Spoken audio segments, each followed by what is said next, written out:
Sa ngala ng Ama at ng Anak at ng Espiritu Santo.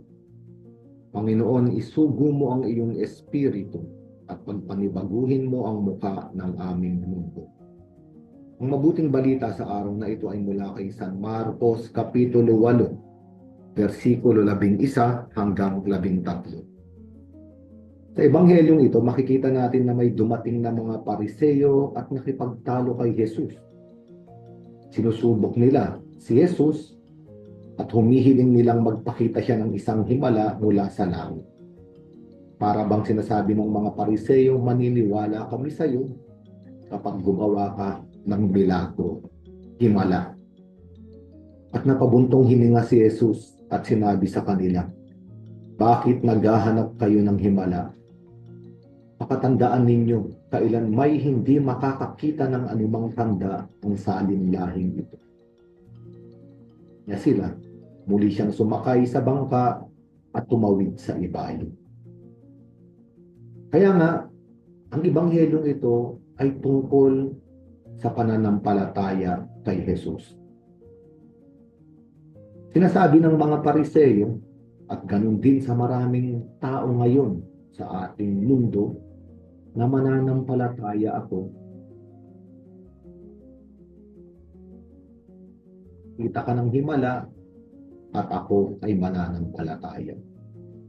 Ngunit tandaan natin, ang pananampalataya ay hindi dahil nakakita tayo ng tanda o nakakita tayo ng parang isang mahika na nangyari sa harapan ng ating mga mata at tayo ay nabighani, tayo ay namangha at tayo ay humanga at naniniwala tayo doon sa taong gumawa. Sapagkat bandang huli, para bang naghihintay tayo ng isang magandang palabas na dapat nating masaksihan bago tayo maniwala. Ngunit sa mga ebanghelyo, paulit-ulit na sinasabi ni Jesucristo na mas mapalad ang hindi pa nakakakita ngunit nananampalataya. At ito ay mahalaga sapagkat ang ibig sabihin nito, ang pananampalataya ay desisyon na nanggaling sa kalooban ng tao. Ang pananampalataya ay isang pag-iisip na gusto kong maniwala sa Diyos, sa Panginoong Jesucristo, sapagkat siya ang kaligtasan ko.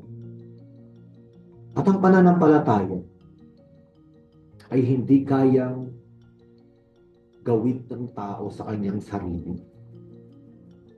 Sa katuruan ng simbahan, ang pananampalataya ay isang theological na virtud. Ito ay regalo ng Diyos. Kaya nga, para makapagdesisyon ng taong manampalataya, kailangan muna siyang regaluhan ng Diyos ng pananampalataya. At kung matatandaan natin, kailan ba ibinigay sa ating lahat ang pananampalataya? Ito ay ibinigay sa atin noong tayo ay binyagan. Pagkat tinanong ng pari ang ating mga magulang, ano ang hinihiling ninyo para sa batang ito? Binyag po. Ano ang ibinibigay ng binyag? Pananampalataya po. At saan tayo dadalhin ng pananampalataya? Sa buhay na walang hanggan.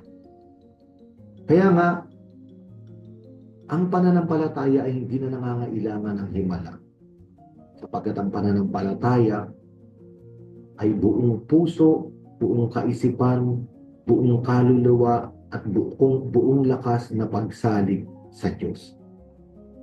Kaya nga, tayo ay inaanyayahan ng Ebanghelyo sa araw na ito. Hindi na natin kailangan pang humingi ng mga tanda.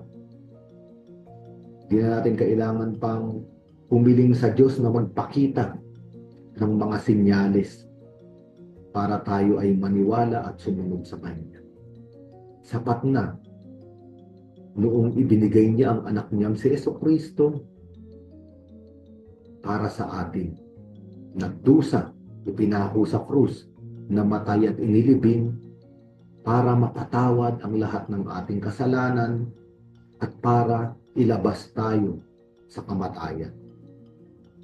Kaya nga sabi ni Jesucristo, pakatandaan ninyo ito. kailanmay hindi na kayo makakakita ng anumang tanda.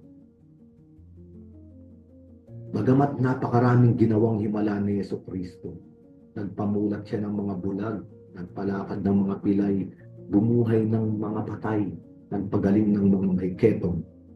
Ngunit sinasabi ni Jesucristo, nangyari ang mga iyon hindi dahil nais niyang bigyan ng pananampalataya ang mga pinagaling niya.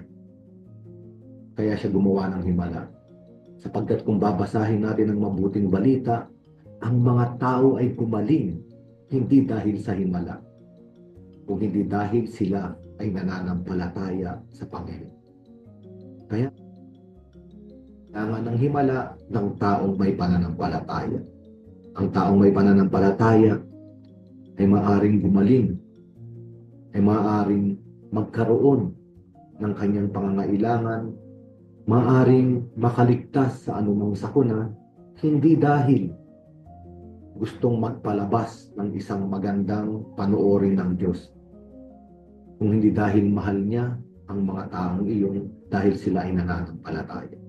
Kaya nga sa araw na ito, sabihin natin sa Panginoon, Panginoon, tulungan mo kong matuklasan muli ang misteryo at kayamanan ng aking binyag, kung saan ibinuhos mo ang regalo ng pananampalataya sa aking buhay. Sa ngalan ng Ama at ng Anak at ng Espiritu Santo.